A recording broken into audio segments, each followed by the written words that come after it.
Saudações a todos em mais uma edição do Sertão Cast.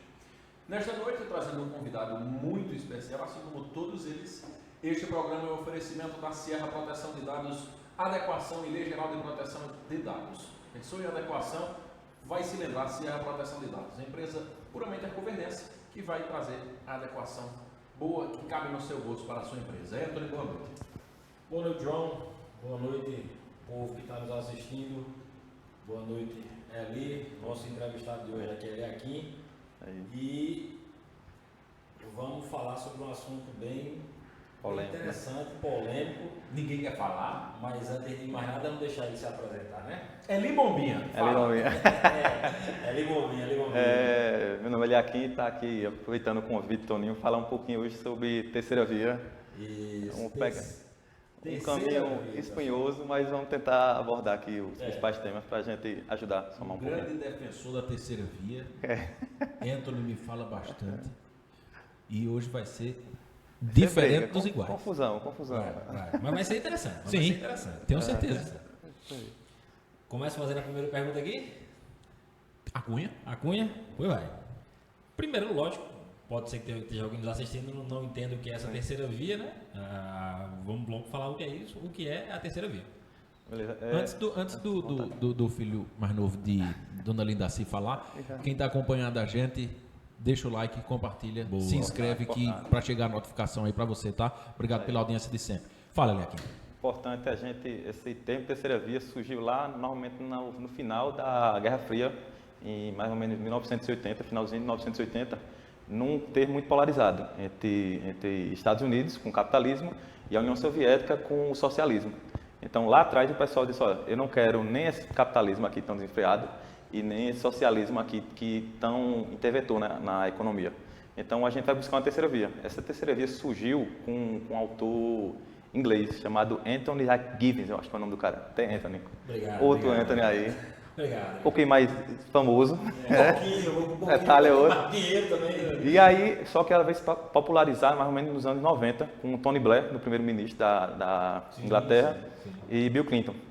E aí, depois de um tempo, eles começaram a ver como implementar, pegando a parte, vamos dizer, a parte boa do capitalismo e a parte boa do socialismo e trazendo uma nova via, que seria um social-democrata. Tem parte boa no socialismo? Não, ele está trazendo é o primeiro questionamento, né? É o estado de bem-estar social, previdência e saúde, educação, essa parte toda. Chegou. Puxar para eles. Então, ele fez uma reunião, acho que em Doha, trazendo aqui Tony Blair, Bill Clinton e Fernando Henrique Cardoso. E aí trazendo mais para cá. Quando foi que foi chegar no Brasil e se popularizou? Em 1994, com um social-democrata, que é como se fosse uma nova roupagem de social-democrata, que foi Fernando Henrique Cardoso. E aí, trazendo agora, saindo de 94, passando por 98, com o mesmo social-democrata na presidência, vindo até hoje, que o que a gente vai falar, que é a terceira via. A gente está de novo aqui em dois polos, que é Lula e Bolsonaro, um no campo mais à direita e um no campo à esquerda, e está buscando uma via para poder tirar esses dois aqui de um provável segundo turno. Então, a gente vai lá de trás, de 80, até chegar aqui em 2021. Muito bem. O senhor resumo, viu? Não, é bom. Em 30 anos resumiu bastante. O homem é bom. O homem é espetacular. O homem é espetacular. É bom. Certo, aproveitando terceira via que você falou que foi com o social-democrata, FHC, que chegou, que trouxe para o Brasil depois de alguns acordos e reuniões. Na atual situação que a gente se encontra hoje, qual é a via que o Brasil precisa? Essa é a pergunta mais importante. Acho que é importante a gente ver como é que a gente está, ver os problemas que a gente tem hoje aqui, ver, eu acho que os polos que se apresentam e ver se realmente esses dois polos são a via que a gente precisa. Então, como é que a gente está hoje? A gente vem crescendo 2% nos últimos 40 anos, ou seja, mesmo antes de Bolsonaro, de Lula, não é culpa de Lula, Bolsonaro, Dilma, o Brasil sempre tem nessa média, crescendo 2% ao ano. Só que a população cresceu acima de 6%, ou seja, se a gente pegar o PIB versus renda per capita, a gente está ficando mais pobre. Ou seja, cada vez o brasileiro está tendo menos dinheiro.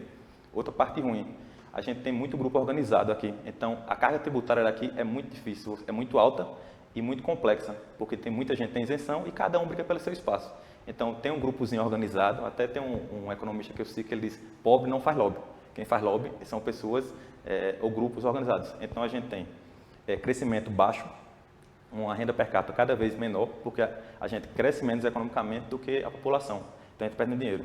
Um sistema tributário complexo e alto demais, um ensino muito baixo. Então as crianças, se a gente for ver, as crianças não sabem interpretar o texto e também as 4 operações. Aliado a isso, a gente tem um ambiente jurídico, Estado de Direito muito falho. Então tudo isso aqui é como o Brasil está hoje. Então a gente precisa melhorar. E, além disso, um Estado muito inchado e lento, que está em várias áreas, mais de 600 empresas, e não entregam o serviço básico, como saúde, educação e segurança. Então esse aqui é o Brasil que a gente tem hoje. As estatais somam-se mais de 600. Somos mais diretas, indiretas, participações, etc. São mais de 600. Tá? Até quando começou o governo, ele começou com 100 e pouco. Quando foi fazer a conta direitinho, 600. Que conta foi essa? Não bateu. Chegou não. Então, seguindo, esse é o Brasil que a gente tem hoje. E a gente precisa sair dessa estagnação, porque além outra coisa, a gente tem é pouco produtivo. Por essa demora que a gente tem para poder conseguir pagar os tributos, saber como pagar esses tributos, saber uma empresa, muito difícil fazer negócio aqui. Todo o Estado de Direito, que hoje é uma regra, amanhã muda, porque algum grupo organizado mudou. A gente tem um sistema muito difícil de fazer negócio, abrir empresa, fechar empresa, uma legislação trabalhista que não tem nenhum lugar de sucesso do mundo, a gente não tem nada parecido com a CLT. Isso tudo é o Brasil como a gente está hoje. Então a gente precisa mudar. E para mudar a gente vai buscar os exemplos de que deram certo. Mas só ainda um passo atrás, aí os polos que estão no primeiro lugar hoje nas pesquisas. Lula e Bolsonaro, aí abordando um pouquinho de cada um. O governo Bolsonaro se elegeu no momento trazendo uma pasta muito forte na corrupção, através de Moro, Bolsonaro batendo sempre muito forte nessa tecla, de redução do Estado, tirar o Estado das costas do cidadão. E eu acho que esses dois principais pautas dele. Só que aí, o combate à corrupção no governo Bolsonaro caiu, reduziu muito, principalmente a saída de Moro, seja com a sanção de juiz de garantias, a indicação do petista ao STF, ao PGR também. Cássio Nunes. A gente tem várias estatais e nenhuma chegou para a privatização. A gente está no 3º ano de governo, com um governo de direita, sem nenhuma privatização chegando. O pessoal até fala, muita gente fala, o governo Bolsonaro ele não faz porque o Congresso não chega, só que não chegou nenhuma lá no Congresso, e tem 6 estatais que dependem só dele. Se ele 6 estatais só dependem dele para privatizar. Então, não privatizou. Então, esses 2 combates aqui, a corrupção e a redução do Estado, não aconteceram no governo. Teve muita concessão por privatização. E aí teve outra parte muito agravante, que é essa questão da pandemia. A pandemia, principalmente na área de saúde, ele teve uma gestão, no mínimo, para dizer no mínimo, falar mínimo, questionável. E aí o pessoal bateu muito em cima, muita morte aqui no Brasil. Na questão de saúde, eu acho que ele deixou muito a desejar. Não acho que não é genocida, mas ele deixou muito a desejar. Tudo isso aí trouxe talvez o PT um pouquinho de volta. Agora vamos para o outro polo. De Lula, ele talvez teve o melhor cenário externo de muitos anos. O mundo cresceu nessa média aí, na última década, 30% os países médios, né? 47% os emergentes. O Brasil cresceu abaixo de todo mundo, com a pujança econômica, com a variedade, com os recursos naturais, pela ineficiência do PT em aproveitar esse boom econômico, o preço da commodity lá em cima, e além disso, ele criou o maior sistema, pelo menos da história aqui, que a gente conhece, de corrupção. Agora eu parei exatamente que hora. Peraí, os microfones estão tudo primeira? Ok, horário. Depois de uma pausa técnica, estamos de volta com mais uma edição do Sertão Cast. Ele bombinha com a palavra, vai. Olha, gente, eu falo rápido, você está falando rápido, até peço desculpa quem está escutando. Qualquer coisa aí no YouTube você bota na velocidade 0.75. E não tenha pressa. Uma ferramentazinha aqui do lado do play pause que você seleciona. Você vai conseguir, que eu falo rápido, gente, tentando aqui. Então, continuando aí depois da pausa aí com Lula. Então, ele apresentou o maior escândalo que a gente conhecia. Desde o Mensalão, já teve um pouco mais ele ganhou o primeiro turno, ganhou com mais dificuldade. E depois o Petrolão, que esse aí foi o maior escândalo. Fora todos os outros desvios, etc., que causam também mortes. O pessoal parece que só mata pandemia. Na questão de corrupção mata também. O pessoal não usa. Então, isso é estranho para mim. Parece não ver. E aí, a gente tem esses 2 polos. E aí agora, qual é a via que a gente precisa? Ela já falou que só qual é a via que a gente... Qual é o governo, as medidas que a gente precisa. Então, primeiro, redução de Estado. A gente tem um Estado inchado, a gente tem que privatizar, reduzir os privilégios que tem nele. Então, tem juiz ganhando muito acima do teto constitucional. A média dos juízes já é essa. Então, a gente terá privilégio e reduzir o Estado, privatização, para focar nas áreas que a gente precisa entregar bem. Saúde, educação, segurança, até acho que um pouquinho de infraestrutura, Beleza, a gente não entrega isso. Outra parte importantíssima, uma reforma tributária, que ela seja transparente, seja fácil de você simples, para poder facilitar você pagar. Você está querendo dizer que a carga tributária brasileira não é simples, rapaz? Não é simples. Isso é um piadista, pô, peraí. Isso é um brincante. Só brincante, porque é um a gente brincante. gasta 1.500 horas para calcular e o segundo lugar gasta muito menos de 1.000. Ave Maria. E os países, na média de desenvolvido, gastam, acho que 200 horas mais ou menos. Então é muito distante, é muito complexo. Qualquer reforma que passar agora vai ser boa, porque não tem como ser pior do que é. Não. E aí, Pior tipo, do que. Quer dizer, é uma Não. frase que a pessoa não pode mais dizer. Pior do que estar no fim. Exato. Não pode dizer mais. Não pode brincar com essas coisas. Não pode brincar com essas coisas. Então, Tiririca entrou com essa fuleiragem. e entrou, e foi eleito. É. Então é importante essa reforma tributária, que ela seja simples, transparente e neutra. Ou seja, todos esses grupos que eu falei antes, organizados, eles não podem ter esse benefício. A gente gasta mais ou menos 400 bilhões por ano só de renúncia fiscal para grupo de interesse. Para poder, por exemplo, eu tenho meu grupo de interesse e eu quero reduzir minha taxa, eu vou ter minha isenção. E aí, quando a gente vai tentar calcular, por exemplo, um exemplo que aquele economista Marcos Lisboa usa, por exemplo, a barra de cereal. É chocolate ou é cereal? Porque se for chocolate é uma tributação, se for outro exemplo é a Crocs. É tênis, é não sei o quê. A gente não sabe. Então é muito difícil você fazer negócio aqui. Então a gente tem que melhorar o ambiente de negócio, Estado de Direito, redução tributária, redução do Estado e melhorar. É importante, outro ponto também na questão neutra, é porque várias empresas, quando vão alocar aqui no Brasil, elas escolhem de acordo com a taxa tributária. Se eu tiver uma redução menor do ICMS, e aí muitas vezes a gente cria uma coisa errada, não tendo uma boa logística. Por exemplo, uma bicicleta vai para Manaus, para depois voltar para São Paulo, para depois viajar. Em vez de estar em São Paulo, porque lá é isento a tributação. Então, achar alguns pontos, só para não anotar aqui. Redução do tamanho do Estado, reforma tributária, flexibilização das leis trabalhistas. A gente não tem nada parecido em qualquer país que deu certo com a CLT. Tem que ser fácil admitir e fácil demitir. A gente não tem nada parecido com o 13º, que é uma mentira no final. Então, a gente tem que fazer uma reforma trabalhista muito mais profunda do que foi feito em 2017, com o governo Temer. Melhorar nosso Estado de Direito na segurança jurídica, através de leis. Aí também é importante votar no legislativo correto, que a gente pensa que votou no presidente e está resolvido. Isso é inocência. E acho que também outro ponto importante que eu também estava falando lá atrás com o Estado do Brasil é que tipo, a nossa criança não aprende. Então, no governo PT foi dobrado o orçamento na educação. E a nossa nota do PISA foi a mesma. Então, não é só dinheiro que tem que alocar. Porque toda vez que a gente for debater, principalmente com alguém mais sindicalista, a pessoa vai e fala, eu preciso de mais dinheiro. Sim, precisa de quanto? Ninguém tem essa resposta. Quanto a gente está hoje, quanto a gente precisa? Ele não tem essa resposta na mão.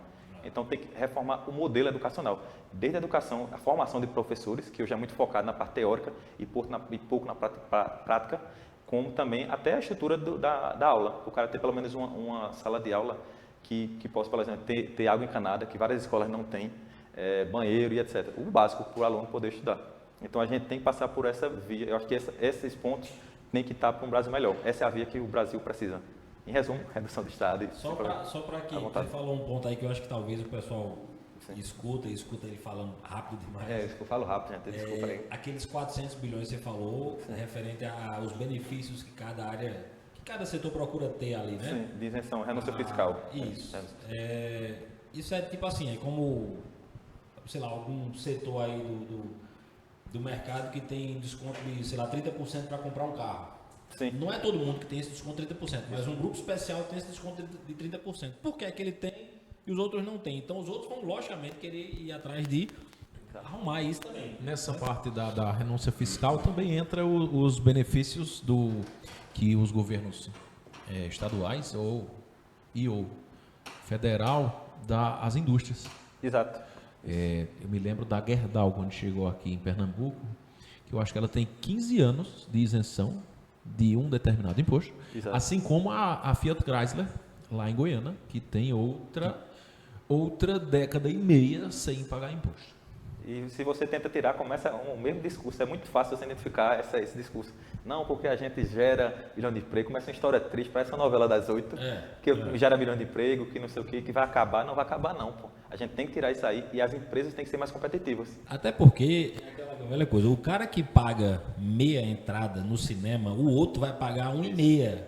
Então, no final das contas, Não é isenção. não é isenção. Sempre Alguém vai sair do bolso do consumidor. alguém Alguém paga. paga. A Não gente tá existe, pagando. não existe almoço grátis. Essa vai de almoço grátis. O SUS é grátis. Não, o SUS não é grátis. O SUS é pago e é muito caro o SUS.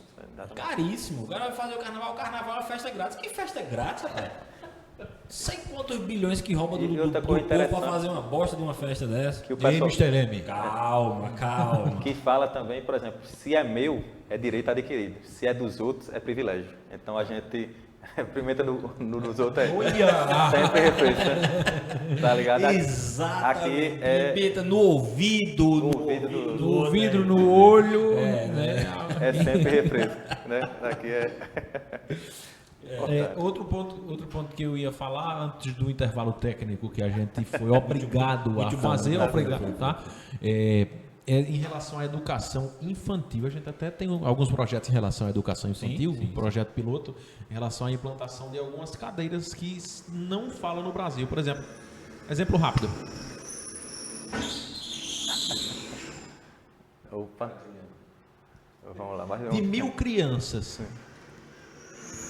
Vai ter que parar. Vai ter que parar de novo. Cara, não escuta. Juliana ajudando. Segura. De 1.000 crianças, vamos dizer que 15 se tornem médicos, mas todo mundo estuda biologia. Beleza. Das outras 985, o que é que vão fazer da vida? Vão ser empreendedores, vão tentar abrir um emprego, vão tentar conseguir um cargo concursado, mas ninguém ensina sobre dinheiro na escola. Importante, sim. A gente não... A gente trata muito sobre isso em relação a esse projeto que é educação financeira, educação emocional, Sim, importante. que não se toca no Brasil. Você aprende isso na carga quando chega no mercado, depois de velho, ou se tiver alguém mais atencioso à parte econômica em casa. A Mas gente, na a gente é escola não formado tem. para ser pobre, né? Isso. Vamos aqui. Isso. Formado pra Esse ser é o pobre. ponto. das contas, Educação Esse é o finan- ponto. Sem educação financeira não tem como. Ninguém poupa, ninguém sabe quanto gasta mais do que recebe. E aí quando vê, a gente não tem uma poupança muito baixa no Brasil, porque a gente não tem incentivo para isso. Nunca foi ensinado. É outro ponto que a gente vai trazer, outro convidado que vai tratar sobre isso. Foi um ponto que você tocou aí, que eu quis tocar. Você que está assistindo a gente, comenta o que é que você acha em relação à educação e à política brasileira, que a gente vai dar continuidade. Eu vou botar até fogo para ver se alguém quer comentar. E comenta se A o MEC Cunha. precisa existir ou não. O MEC, Eita. sim, nunca precisou. Fogo no Leparquinho, né? Opa, fogo no Leparquinho, fogo no Leparquinho. Ou é o INEP ou é o MEC. Dois não dá. É feito o ECAD. O ECAD, conhece o ECAD? Não, Escritório Central de Arrecadação e Distribuição de Direitos. Um abraço, pessoal do ECAD que estiver assistindo. Você, como Ministério da Economia, precisa receber o dinheiro de um canto para distribuir de novo para o seu cantor? tá sem sentido, né? É o que o ECAD faz. Ele recebe o dinheiro, devolve o Ministério paga. Para quê? É complicado. Né? Não funciona. Além de não funcionar. Você registra uma música, não funciona, tá? Mas sai tudo para botar fogo. Tá fechando, inclusive. Graças a Deus. Não é. Sim, mas e essa terceira via? Ela é viável? Isso é um ponto que todo mundo pergunta. Pronto, vamos lá. É um ponto importante. Eu fui pensar o que seria ela ser viável. No meu ponto de vista, se a gente tem uma polarização, seria ela entrar em uma das duas vagas e ir para o segundo turno. Então, para ela ser viável, na minha visão, ela tem que ir para o segundo turno. Quer dizer que vai vencer ou não, mas ela tem que ir para o segundo turno. Essa é a terceira via, se ela é viável ou não. Sim. E aí eu fui ver na história, que é pequena do Brasil aqui de eleições, qual foi o melhor cenário, que, por exemplo, o menor percentual de votos que um candidato teve foi para o segundo turno e o maior deles. Eu até fiz uma contazinha. Então, eu tentei fazer o seguinte, o menor cenário de porcentagem de um cara que entrou para o segundo turno foi Lula, em 1989. Ele teve 16,89%. Ficou bem empatado com Brizola, Fernando Collor ficou com 30 e pouco, e ele foi para o segundo turno. Ele ganhou de Brizola por causa de 0,7, mais ou menos. Brizola teve 16,07, algo assim, bem baixinho. E aí, o outro extremo seria Alckmin com 41% na eleição de 2006. Foi bem alto ele. Então, a gente teria dois cenários. Aí eu fui fazer uma conta aqui, o cara de exato tem que saber fazer a conta, para ver mais ou menos quanto de votos esse cara precisaria ter, para poder pensar se seria viável chegar no segundo turno ou não. No melhor cenário, que é o de Lula, 16%, eu fiz a seguinte conta. Normalmente, a gente no Brasil, desde 2006, a gente vem aumentando a questão de abstinência. As pessoas não vão votar, ou quando vão votar é nulo ou em branco. Então, essas pessoas não entram nos votos válidos.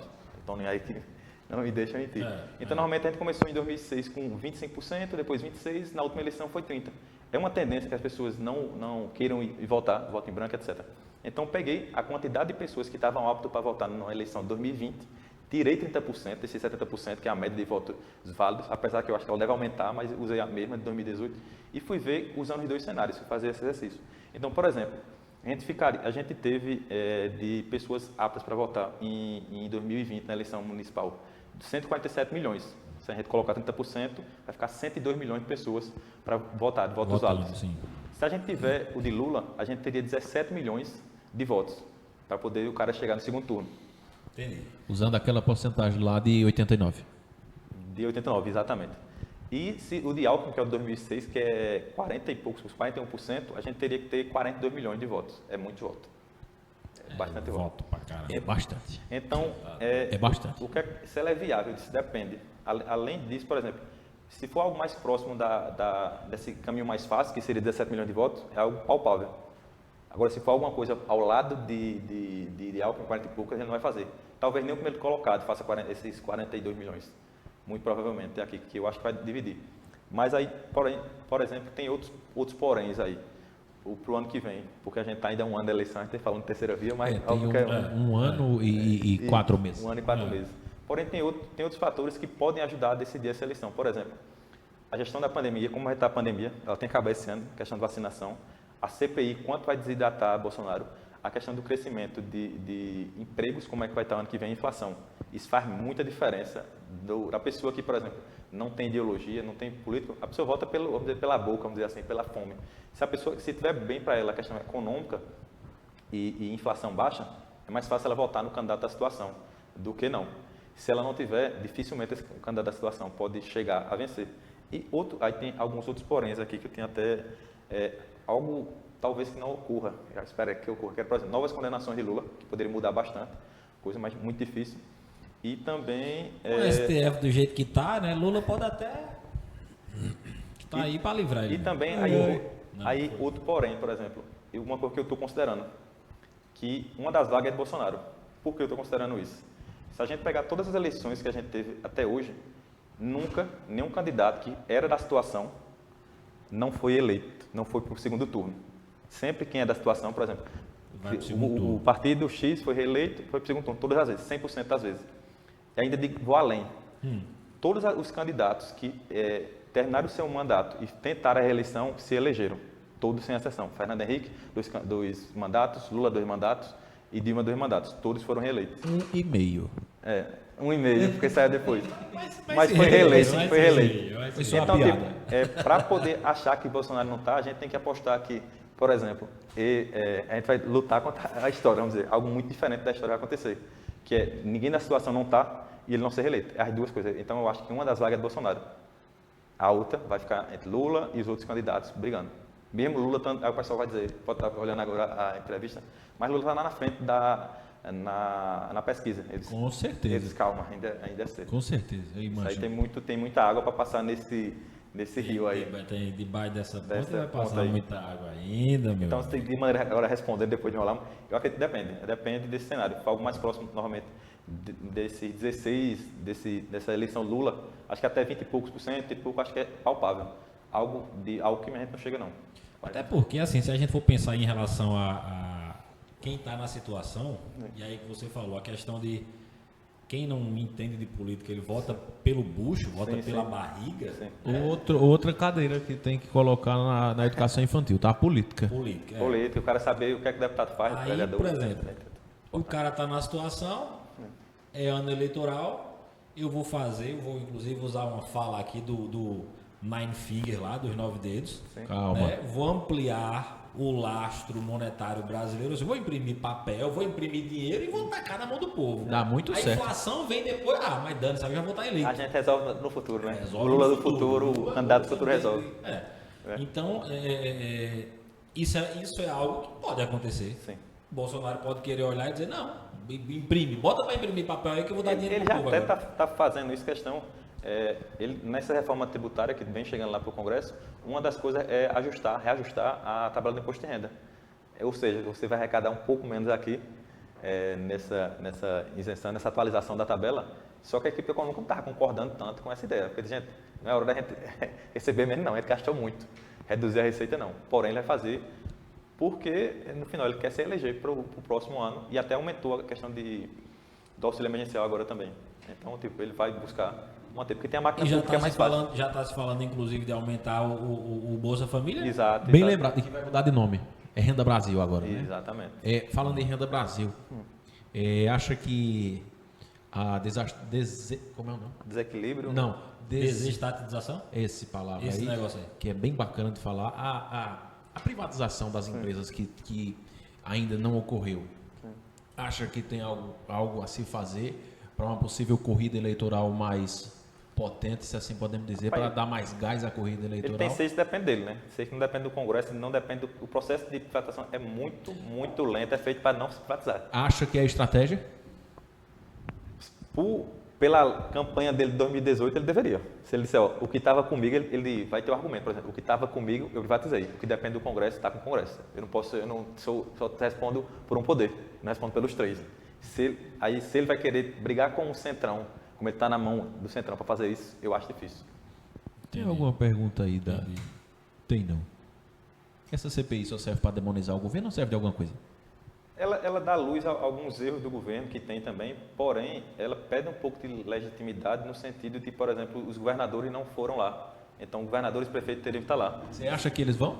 Acho que não, o STF não vai deixar não. O objetivo é Não, desidratar. o STF Também está acho. padrinho. Espero que eu esteja errado, né?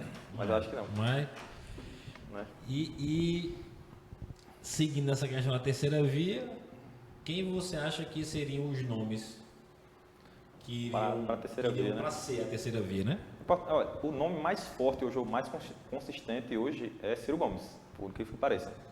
Por incrível que pareça mesmo, era o que eu ia dizer. Por que pareça. O pessoal, como assim Ciro Gomes? Porque Ciro Gomes já disputou 3 eleições, sempre teve mais ou menos próximo de 12%. Porém, tem um novo plus aí. Novamente, considerando que uma das vagas de Bolsonaro, a parte da esquerda vai estar em briga. Ciro Gomes, ele contratou o melhor marqueteiro político do Brasil, que é João Santana. Foi o cara elegeu o Lula. que elegeu o Lula em 2002. E Dilma. E Dilma. Então, É milionário esse caboclo.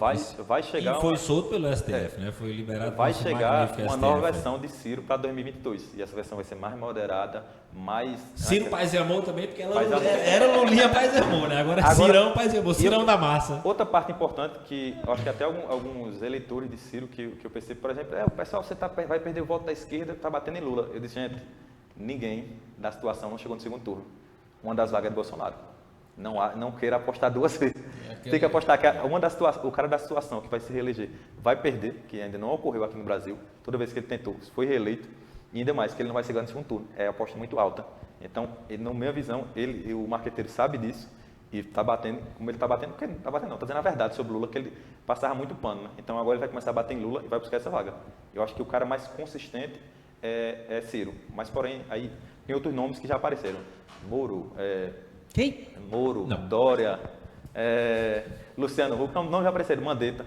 Até eu estava vendo. Danilo Gentili, apareceu Danilo Gentili, olha aí. Apareceu mais com mais Essa foi futebol. uma piada dele que eu não ri. Essa foi uma piada dele que, gente, você não vai, gente. Mas olha que Tiririca tá aí, mas não, né? E aí, Bom. porém, por exemplo, tem Ciro pelo PDT, só que alguns partidos de centro estão buscando. Acho que eu tenho visto até uma reunião, acho que tem 6 partidos, ou são 7, buscando o nome de centro. E, tipo, eles fizeram uma reunião, acho que de 17 desse mês, e deve ter outra reunião daqui nos próximos 30 dias, para ele buscar o nome. Eles estão em consenso no seguinte, porque são muitos partidos diferentes e cada um quer tirar o seu, né? Eles estão um consenso, não querem Lula nem Bolsonaro, querem alguém diferente. Quem é esse nome que vai ter a força para poder chegar lá? Ainda não sabe, porque o nome preferido de alguns é Luciano Huck. Ele já disse que não vai. Talvez seja Mandetta, não sei se ele tem a força para poder chegar. E aí, uma situação que talvez eu proponho para vocês, por exemplo, se esse partido de centro apoiar nesse Ciro, ele vem muito mais forte. Então, eu acho que ele já é o mais Porque Mandetta, eu vou dizer agora pra você. Se Mandetta sair candidato Mandetta e ele nem de tiver muleta. 7% dos votos, eu dou 100 conto a cada um aqui. Olha a aposta. Ó, tá gravado, Tá gravado. acabou. Tá gravado e acabou. Não vai pra frente não, aquilo ali não, Aí, velho. por exemplo, várias pessoas nessa reunião do Centrão aí, chamaram muita gente. Por exemplo, aí quem não foi para essa reunião? Patriotas, O PSL deve ir para Bolsonaro, até Eu acho também. A Joyce Heisman saiu para poder, porque achava que ele ia de novo para Bolsonaro. O Patriota já tem um filho dele, Flávio, e é um dos partidos que ele pode se candidatar. Então, uma aliança Patriota e PSL. O Novo, que ia vir com João Amoedo, e agora João Amoedo desistiu da candidatura, e o PDT, que já está com Ciro. Aí, nessa briga do Centrão, apesar do Centrão não ter aquela representatividade... O PDT é o de Bob Jeffer? Robert Jefferson? Não, pô, do Bob Jeff é o PTB. PTB, tá. Exato, aí tem algumas... Bob Jeff. Pode surgir mais nomes, agora não sei, se ele tiver que surgir, tem que ser agora. Se a gente pegar, por exemplo, só uma falta um ano e dúvida para 4 vocês meses. aí. Vocês consideram Bolsonaro a terceira via de 2018? De 2018? Sim. Na verdade, para eu responder essa sua pergunta, vontade. Bolsonaro, ele foi em 2018, pô, já faz 4 anos, bicho, já. Faz 3 anos, já faz 4 anos. Em 2018, ele foi o boleto da velha política. Como você mesmo falou. Casos escancarados de corrupção, um Brasil propriamente à míngua, uma presidente impeachmentada. Um abraço para Michel Temer, tá? Fez milagre na economia. Um abraço. Gosto dele. Gosto dele. Gostei também. Grande dele. vampirão. O vampirão. Gosto dele. Ave Temer, né? tirou onda. Ave Temer. Gosto Quanto dele, ano? mas não é o fato do Temer. Inclusive fez uma reforma tributária, não. Trabalhista. E quase passa uma previdenciária. Foi. Isso, era da previdenciária, Quase que quase vai. E eu digo, a minha resposta para a sua é que Bolsonaro não foi a terceira via, foi a resposta do povo nas urnas. Mas Não faz sentido essa pergunta, Antes porque de eu Tony acho... responder, eu vou trazer outro dado para você. Tá, porque eu acho assim, a gente vinha sempre numa leva ali entre PT, PSDB, PT, PSDB, PT, PSDB. Eu acho que Bolsonaro foi a terceira via. né? Sim, A gente olhando vinha por aí, sim. De 6 eleições, PT, PSDB, desde 94, PT, PSDB, 98, 2002, etc. 6 eleições. A primeira, que 2018. Então, Bolsonaro, assim, dá para mim, né? Era a terceira via de 2018. De fato, eu nunca Esse tinha era o pensado dado. nisso, não, mas Esse era o realmente. dado que você ia trazer. Eu ia trazer aí. Porque, tipo, por Bolsonaro exemplo, foi a terceira via. E o pessoal, algumas revistas, o site político que vem falando, que a terceira via nunca aconteceu, nunca deu sucesso. Ele disse em 2018, sim. Ele era a terceira via. Vinha 6 candidaturas entre 2 polos. Quem foi o novo que saiu com um partido pequeno, nanico, sem dinheiro? Ele. Inclusive, o PSL só se tornou o partido que é por causa dele. Exatamente. Só se tornou um super partido por causa dele. Tem, não sei, mais de uma 50 vagas na encaralhada Câmara, lá. não é isso? Ele só ficou atrás do PT na questão de deputados Isso, federais. com Exatamente. perdão Só da atrás do PT. palavra, né? Uma encaralhada de deputado lá na cadeira da Assembleia. Deputado bosta, E inclusive, não mas tinha. tudo bem. E não tinha 10. Não tinha 3, eu acho. Exato. Não tinha 3. E vem, ele despontou, ganhou e tornou-se o PSL um super partido. É um dos acontecimentos que eu acho que o PSL vá com ele novamente. É provável, é bem provável também. É importante. Então, tipo, já aconteceu a terceira via em 2018. É verdade. Porém, a campanha de Bolsonaro começou a aparecer já de 2014, 2015. Para aparecer uma terceira via agora, eu acho que o nome mais forte que poderia vir, por exemplo, seria Moro. Apesar de não ter sido, seria Moro. Porém, tem um porém. O que é que Moro pensa sobre... Por que eu estou dizendo Moro? Porque tipo, ele tem uma abrangência nacional, todo mundo conhece. Ele realmente seria Internacional, antagonista, né? Ele é um cara antagonista a Bolsonaro, porque ele saiu do governo por não aceitar algumas coisas de Bolsonaro. E antagonista foi o juiz que prendeu Lula. Então, ele tem mais duas, ele vai bater no combate à corrupção. Porém, quase a econômica de Moro. Ninguém sabe, porque ele não fala. Não sei se ele falou de privatização, todas essas coisas que eu falei antes, reforma tributária, melhorar a lei, eu não sei. Eu sei que ele vai bater forte no combate à corrupção, talvez a gente tenha um Estado de Direito melhor, porém as outras reformas econômicas a gente não sabe o que ele vai fazer. Então é uma incógnita aí, só que ele precisaria estar com o ponto nome... importantíssimo, inclusive. Exato. Você que me ouve, comenta aí o que é que você acha. Terceira via. Você mesmo, que está aí, olha. Fala aí. Comenta o que é que você acha Fica à vontade. e deixa a tua curtida, tá? Isso. Então, eu acho que Ciro é o nome mais forte até hoje. Não sei quem vem dessa reunião do Centrão. Se for para Ciro essa reunião do Centrão, ele vem ainda mais forte. Aí eu acho que ele vem muito Ele vem Ciro, Centrão e o marqueteirozão lá. Eu esqueci o nome dele. João Santana. Porque tipo, esse partido de centro ganharam a grande maioria das eleições de prefeituras agora, municipais. Quem? Então, tipo, esse partido de centro Sim, certo. cresceram muito. Então, por exemplo, Se eles conseguirem, ele consegue fazer a campanha de cidade a cidade, uma campanha, aquela micro-campanha, cada um, e vai conseguir arrumar votos. Então, tipo, quem é do Centrão, não acho que só se o cara for muito, não tiver carisma nenhum. Tem um pouquinho de carisma, um pouquinho de conhecimento, esse cara pode chegar forte. E se fosse ele, chega muito forte. Aí eu digo, rapaz, ele vai chegar mesmo. Que a campanha dele, no caso, ganha capilaridade, né? Capilaridade, e muito ela vai, grande. assim, cidades pequenas e tal. E os caras vão saber se vender porque ele tem o melhor marqueteiro agora. Então, tipo, se ele conseguir esse apoio do Centrão, que não é fácil, eu acho que ele vem literalmente para pegar essa vaga mesmo. Eu acho que é ele e Bolsonaro, inclusive. Para disputar com o Para Bolsonaro. disputar. E aí, no segundo turno, Cirão da Massa e Ninguém Bolsonaro. vota, não. O meu Bolsonaro, eu voto em direita. Eu voto sempre direita, eu sou um cara direito. Não voto eu voto esquerda. Anthony perguntou isso porque o Eliakim já disse que uma das vagas no segundo turno é do presidente. Sim. Considerando o histórico. O histórico, fatos e dados. É difícil mais Bolsonaro vir para o segundo turno. É muito difícil. Mas só se for uma coisa muito fora da curva para ele não entrar. Mesmo o acontecimento tão diferente que ele fez em 2018, aconteceu ao contrário para ele em 2028. Eu acho muito difícil. Então, na minha cabeça, uma das vagas dele. Muito bem. Conversa bacana, Sertão Cash. Vai lá. E aí, então você acha que essa terceira via, ela está no espectro político do centro? Ele vem, na verdade, do centro-esquerda, vai ser. Vai ser Centro-esquerda. literalmente aquele social-democrata que a De gente 94. falou. De 94 começou lá. Vai ser nova roupagem aí, etc. Vai ser de Ciro. E Ciro, acho que talvez, um cara muito bom de debate, muito inteligente, um político profissional, assim, vende muito bem as ideias e com o marqueteiro por trás agora vai vir bem. Ele vem com a nova roupagem. Eu acho muito difícil ele não fazer, pelo menos, ele vai passar desses 12%, que é esse teto dele. Ele deve chegar a 15, 20, não sei até que ponto. Se o Partido Centrão ajudar, pode ser que ele vá mais. Mas, tipo, por exemplo, ele vai passar 12%, isso aí eu digo sem dúvida. Ele chega a mais de 2% nessa. Palavras de Eliakim Cordeiro. O tal do João Santana realmente fez milagre com o Lula naquela época, né? E ele agora do lado do Porque eu acho que vai ficar até... Cirão, Paz e Amor. Nesse espectro vai ser centro-esquerda mesmo, porque, tipo, eu não sei quem vai vir do Partido Novo, a Moedo saiu, não sei se ele chegaria tão forte também, porque já tinha o lado direito de Bolsonaro. E aí de centro, seria se esses partidos de centro que fizeram essa reunião, escolhessem uma pessoa que não fosse Ciro. Por exemplo, Mandetta, aí seria um de centro, um de esquerda. Mas hoje, que a gente não tem nenhum pré-candidato anunciado, é centro-esquerda. Passou da hora já, antes de eu fazer essa pergunta, passou da hora já de alguém se levantar e dizer, opa, Muito. bom dia, eu sou aqui a terceira via. Eu vendo as pesquisas de um ano atrás, por exemplo, de 2017, Bolsonaro muitas vezes vinha, por exemplo, em abril de 2017, ele vinha atrás de Marina. Atrás de Marina, era Lula primeiro, Marina e ele atrás. Ele começou a assumir a segunda vaga e crescendo, todas as pesquisas depois veio crescendo, a partir de junho. Então, tipo, é agora. Quem vai crescer tem que aparecer agora. Não pode esperar, não. Não pode esperar, não. Chegou a hora já. Quem tiver essa reunião do Centrão aí, que eu acho que é agora até a metade desse mês, tem que sair já o nome. Ou a gente vai com o Ciro, vai com o Bolsonaro, enfim, alguém.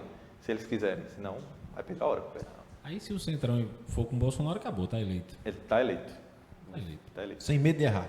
Se fosse sem medo de errar, eu diria o nome da Mega Sena aqui. Sem medo de errar, agora. Sem medo de errar, 6 dezembro. Mas aí não teria pra onde não. O Centrão se aliar com o Bolsonaro, acabou. Nesse cenário aí, entrega a taça. Entrega a taça. Não sei se é benéfico ou maléfico para o Brasil, mas ele provavelmente está eleito. Estamos falando de eleição, a terceira via que chega lá. Sim, no sim. turno. Isto mesmo. E, levando em consideração todo esse fato aí de Ciro despontar aí numa possível terceira via como centro-esquerda, tu acha que a população quer uma terceira via? Pelo que apresentou até agora das pesquisas, as pessoas estão polarizadas, literalmente mesmo. Eles não estão na terceira via.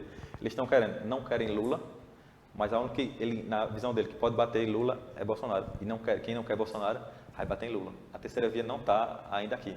Hoje, por exemplo, pode ser que provavelmente, porque política, 2 dias muda tudo, né? Algum escândalo, alguma coisa, uma nova condenação, alguma coisa que mude o cenário. Mas hoje não. Se você pensar, hoje não. Ele vai estar entre eles dois, assim. Hoje a população não quer. Mas tem muito caminho para frente, né? Para Ciro crescer e etc. Tem muita água para rolar. Mas hoje não.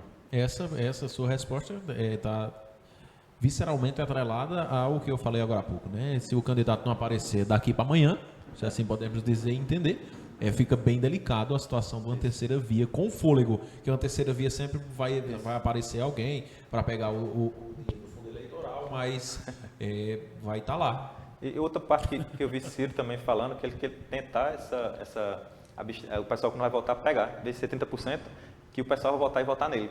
Que é um pessoal, é 30% do total, é muito voto. Muita gente que não vai. Se a pessoa ele conquistar essa pessoa e não um candidato, um eleitor de Lula ou Bolsonaro, é muita gente. Ele já está com 30%. Então, ele está no segundo turno. Se convencer o pessoal que vota em branco, né? Não é isso que você está querendo exato. dizer, né? O pessoal que não vai votar e pegar alguma, por exemplo, a partir do momento, por exemplo, que já não tem, por exemplo, que Moro não vai, de certeza, ele não aparece mais na minha pesquisa, esses votos podem ir para Ciro, porque, tipo, a rejeição de Bolsonaro e Lula é muito alta. Alguém que tem uma rejeição menor pode pegar esses votos. Uma pessoa que diz, eu ia votar em fulano, eu não quero nem Lula nem Bolsonaro, ia votar em fulano, mas, por exemplo, o Luciano Huck não vai mais sair, Mandetta também não vai sair, então, sobrou votar em Ciro, então, porque é o mais próximo ali da pesquisa, então ele pode pegar esses votos. Tá? Mas hoje, votando, hoje, não aparenta, foto de hoje, não aparenta que isso vai acontecer. Hoje, dia 29 Exato. de junho, São Pedro. São Pedro. Eu, conversando outra vez com alguém que também tem conhecimento em política, acho que não tanto quanto você, mas ele disse que candidatos com alta rejeição podem tornar as eleições exatamente aquela virada do dia para a noite, né? E a gente tem, segundo pesquisas, ambos os candidatos com rejeição relativamente alta. Alta. Base 50%. A base de rejeição é 50%. Um é 48, outro 50%, depois na outra pesquisa vai um pouquinho para lá, mas é muito alta. Entende? Aí esse é o ponto que a gente pode ver. Eliakim Cordeiro. E Doriana? Doriana não tem fôlego para nada, não. Eu acho que ele não vem, pelo que eu estava lendo algumas coisas, pelo que eu estava vendo algumas coisas, parece que ele é um cara meio um pouco arrogante. E algumas pessoas, por exemplo... pouco? Não, estou dizendo não. Aí é a opinião do cara, pô. Sim. Não conheço. Não é o fato, não é o fato. É o fato que eu não conheço. Não é o fato, é a opinião dele, tudo bem. E aí, tipo, alguns partidos não quiseram simplesmente botar ele. Porque, por exemplo, ele tinha um marketing importantíssimo. Por exemplo, quem foi 75% das vacinas é Coronavac. Quem foi que trouxe? Ele. Então, ele poderia chegar para vender, eu sou o pai da vacina, e todo o partido de Centrão, esses 6 partidos que a gente tinha falado lá, botar ele. Então, era muito fácil ele vender. No tempo de pandemia, o pai da vacina, vamos eleger o pai da vacina. Só que parece, pela essa, não sei se incapacidade pessoal, essa falha com o pessoal dele, parece que o pessoal não quer ir com ele, mas é um erro dele, que ele estava com a faca e queijo na mão para ir. Estou com a vacina. Ele, por exemplo, se ele chegasse Tava com a vacina, tava com a calça lá, tava com o choro no dia que vacinou a mulher lá. Sim. Tinha tudo na mão e não despontou. Parece realmente que essa falha aí. Acha que o atrito constante que ele tem com o presidente da República atrapalhou ele? Não, porque se ele quer aparecer como uma outra via, ele não pode estar alisando, mas ele tem que bater. É disso que eu estou falando. Ele tem que bater mesmo. É como, por exemplo, se Ciro quer a vaga de Lula, ele tem que bater em Lula. Tem que bater em Lula. Ele tem que bater em Lula. Dizer, olha, tem que bater como se fosse... alguém se fosse um Judas. Se fosse um Judas. No sábado de aleluia. Judas meia-noite. No sábado de aleluia. Era isso. Tem então, que bater como a agiota que tá pegando o cabo aqui da Bahia. Mas eu não sei se... Eu acho que ele não vai vir. Eu acho que Dória não vai vir. Obviamente, vai retratar hoje, pode ser que amanhã a gente vai ver. O cara vai ver daqui a um mês. Rapaz, esse cara só falou besteira, rapaz. Tudo mentira. Mudou tudo. Mudou tudo, Mudou, mas política um mês muda tudo. É a conversa que a gente está tendo hoje, 29 Exatamente. de junho de 2021. Exatamente. Então, 29 de julho de 2021. Não esqueça. Julho ainda. Ainda Vai chegar. E tu acha que essa terceira via, ela tem que tentar assim, trazer o quadro de um cara mais liberal, no sentido da economia mesmo, ou não? Ou tem que tentar jogar realmente para bater em Lula e jogar aquela coisa de ser do povão, assim, não é liberal, aqui é socialismo mesmo e tal. Aí outro fato de novo, nunca a esquerda não teve no segundo turno. Todas as vezes que teve segundo turno, a esquerda estava. Tanto que era esquerda contra esquerda, PT e PSDB. Então, tipo, uma das vagas da esquerda. A direita vai ser do Bolsonaro. Então, a pessoa tem que falar um pouquinho da parte social. Obviamente, tem que bater em Lula, mas tipo, indo para a esquerda aqui. Na parte social, eu acho que um progressista que vai entrar aí. Não vai ser, tipo, por exemplo, o único partido de direita que a gente tem hoje é o Partido Novo. Então, não vai ser alguma pessoa do Novo que vai chegar para ocupar essa vaga contra Bolsonaro. Novamente, não vou achar que Bolsonaro não vai estar. Ele vai estar lá Eles não. Então, é de esquerda a vaga. É da esquerda a vaga. Não vai ser um liberal, não. Eu acho. Até porque seria uma mudança muito radical para um Brasil muito assistencialista que não vai. A cabeça do pessoal não é isso. Não faz sentido. Sindicalista, socialista, a nossa cabeça é muito treinada para isso. Não somos treinados para ser dono de empresa, a vitória, o cara de sucesso hoje é um cara que é concursado, não um cara que abriu uma empresa. Então, é nossa... É aquela velha frasezinha que sai muito canto, né? Se Steve Jobs ou Bill Gates morasse no Brasil, não existiria nem Apple nem Microsoft. Eles seriam concursados. Sei lá, talvez Bill Gates fosse juiz, um Moro da vida, né? Steve Jobs seria, sei lá... Um exemplo disso que a gente teve aqui no Brasil. João Gurgel. A fábrica Gurgel, ele apresentou um carro elétrico no Silvio Santos. Foi o Elon Musk da década de 70, 60, pô. 60. Ele apresentou um carro elétrico em 1960 no programa Silvio Santos, pô. Exato. Cadê esse cara? Muito fora da curva, né? Muito fora da curva. Um cara Os carros Gurgel que tem hoje é tudo relíquia, pô. Tudo relíquia. Os que são conservados são relíquia porque não fabrica. E até hoje roda, viu? Com certeza. O João Gurgel fabricou carro elétrico, carro movido a água. Não. Sim. Não. Sim. Carro movido a água? Sim. Sabia não. Diferente. Uma bomba hidráulica. Diferente dos iguais. Elétrico. Só que ele não usava somente energia elétrica. Ele usava a força motriz da água para mover o carro. Você tá doido, bicho. E ele cruzou a fronteira do Brasil como para mostrar que o carro funcionava. Da Amazônia, do Acre para a Bolívia, né? Ali. Do lado ali. Do Acre. Sei lá. Pronto. Ele cruzou a fronteira, uma forma de comercial. Ele cruzou aquela fronteira ali com o carro, andando no carro. O jogo já é muito à frente do tempo. Mas no Brasil, né? Mas no Brasil, aí pronto. O cara fez o mesmo que ele fez lá atrás. Fora do Brasil, virou o Elon Musk. Exato. Primeiro ou segundo aí mais rico do mundo. Aí volta para o ambiente de negócio é muito difícil, lei trabalhista. O negócio Brasil o cara perde muito tempo em vez de procurar melhorar seu produto, melhor do marketing, etc. Perde tempo vendo lei trabalhista. Lei trabalhista não, lei tributária, para poder ver quais os impostos e como eu vou me ferrar menos aqui na receita. Então o cara gasta muito tempo para saber o que precisa pagar e é muito complexo. Não é tributo, sei o que, o imposto, é muito difícil fazer aqui. Vai vender para um estado é um valor, vai para o outro é outro, é complexo. Muito bom. Uma conversa sobre terceira via em um cenário da corrida eleitoral para 2022. Muito bom. Muito tranquilo, acaba inteligente. Não é à toa que é meu irmão. Tá. Desculpa aí. Ele é teu irmão pela inteligência? Muito bom. Não, obrigado aí, foi arretado trocar essa ideia aí. Obrigado por ter aceitado o convite. Estudado pra caramba, mais do que você já entende do assunto, né? Mas se aprofundou um pouco mais para tentar trazer esse conhecimento aqui para a gente e para quem está nos assistindo. Muito bem pontuado o assunto da terceira via. Gostou? Deixa teu comentário, deixa tua curtida, se inscreve no canal. Tu acha que vai ser a terceira via? Pois sim. Diga, não, eu aí. acho que fulano da coxinha vai ser a terceira via. Comenta aí. Comenta aí. Doca de Pantanha vai vir. Anthony, obrigado mais uma vez. Mais uma edição do Sertão Cast. Eliakim Filho, obrigado. Um abraço. Sertão Cast, toda semana aqui com você. Um abraço, se inscreve.